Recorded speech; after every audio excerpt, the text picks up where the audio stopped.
Okay, so for this project, it's going to be an analog, which means not digital, version of like an hour of code game, where you have a starting point and an end point, and you have to give the robot or whatever, or the program it needs, step by step to get from point A to point B. The materials you'll need are a ruler, markers or crayons, colored pencils, whatever you have handy. I always do it first with a pencil because I make lots of mistakes and like to undo. Tape, I'll explain why later. Dice is optional. Scissors, and I cut little squares out of this wrapping paper because it's a lot of drawing area, really cheap, especially right after Christmas, even if you don't celebrate it.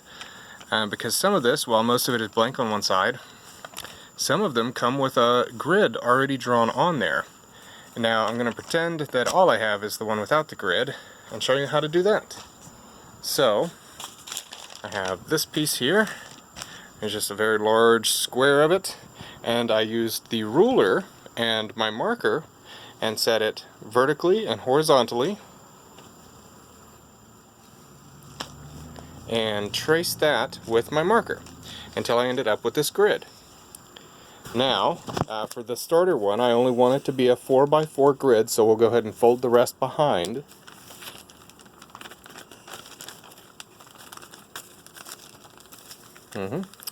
And that's our starting puzzle.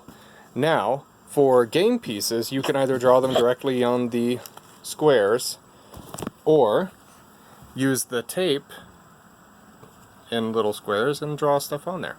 The theme for mine, I picked sailing.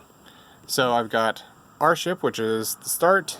The goal is to get the treasure off the island. There's some sea monsters, a whirlpool, abandoned island with some coconuts, and a pirate ship. So the program for this one is, unroll it. The first one we go forward, and then turn left, and forward, turn right, forward, turn left, forward, turn right, forward,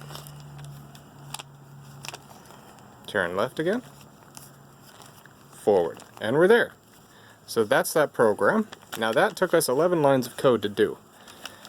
However, we can improve the code and make it more efficient because there's a lot of things that are repeating. Turn left, forward, turn right, forward, turn left, forward, turn right, forward. So we put the parts that are repeating in what's called a loop and just say, take this chunk of code and do it twice. And that is where the dice come in.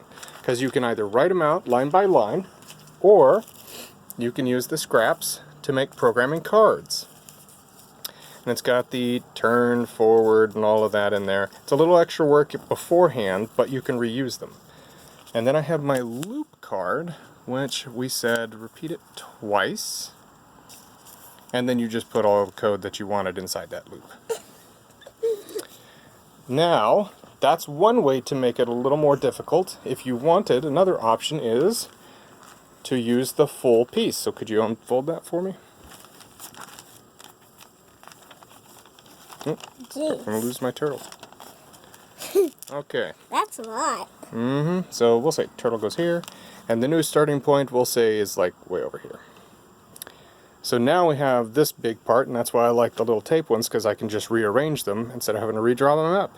So now instead of going to get the treasure, we'll say this is an ocean tour. You got to see all the different wildlife that's out there. And of course avoid the volcano, but make sure to visit Crab Rave Island.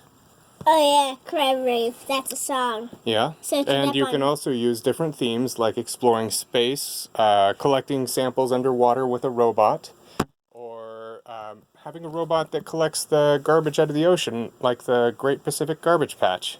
Try it out.